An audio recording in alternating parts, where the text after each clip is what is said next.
بسم اللہ الرحمن الرحیم وعن عائشہ رضی اللہ تعالی عنہ قالت کان رسول اللہ صلی اللہ علیہ وسلم یذکر اللہ علی کل احیان۔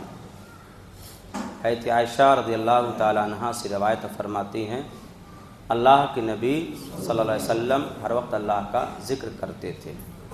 دوسری روایت جو ابن عباس رضی اللہ تعالی ابو ہریرہ رضی اللہ عنہ کی فرماتے ہیں کہ اللہ کے نبی صلی اللہ علیہ وسلم رات کو اٹھے، جب بیدار ہوئے تو آپ نے سورہ آل عمران کی آخری 10 آیات کی تلاوت کرنے کے بعد آپ گھر میں لٹکے مشک کے پاس گئے، اسے پانی نکالا اور وضو کیا اور نماز پڑھی۔ ان دو روایات کو نگاہ میں رکھ کر کے یہ باب باندھا جاتا ہے کہ قرآن کی تلاوت کے لیے وضو شرط نہیں ہے۔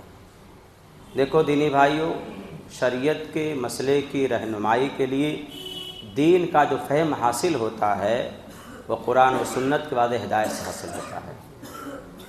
یہ دو دلیل اپنے سامنے موجود۔ اللہ کے نبی ہر حال میں اللہ کا ذکر کرتے تھے، اور آج جب بیدار ہوئے تو آپ نے پہلے سورہ آل عمران کی 10 آیات پڑھی، پھر آپ نے وضو کیا۔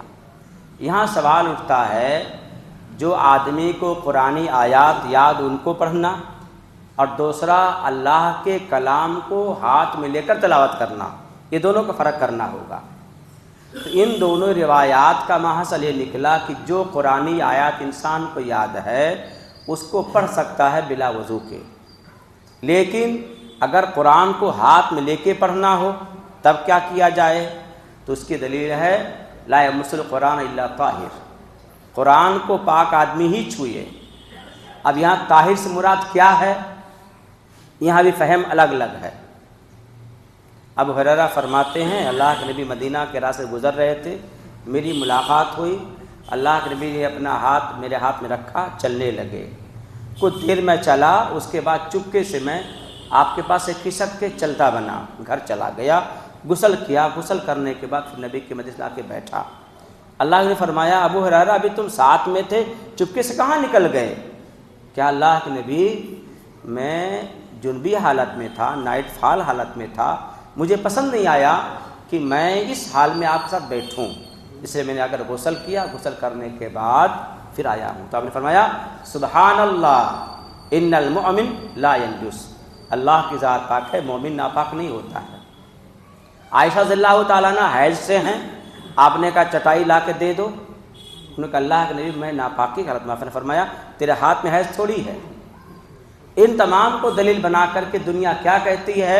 یہ قرآن کو بلا وضو چھویا جا سکتا ہے، لیکن صحیح اور راجح قول آپ کو بتلانا چاہوں گا، قرآن کو اگر ہاتھ میں لے کے پڑھنا ہے تو باوضو ہونا ہی ہے، یہ مسئلہ کنفرم ہونا چاہیے، کوئی لاگ لپیٹ کی بات نہیں ہے۔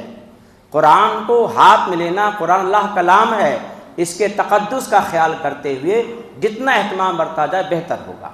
اس لیے دینی بھائیوں یہ مسئلہ بالکل منقح صاف ستھرا ہے۔ راجح قول یہی ہے کہ ہمیں قرآن کو باوضو ہو کر ہی تلاوت کرنی چاہیے۔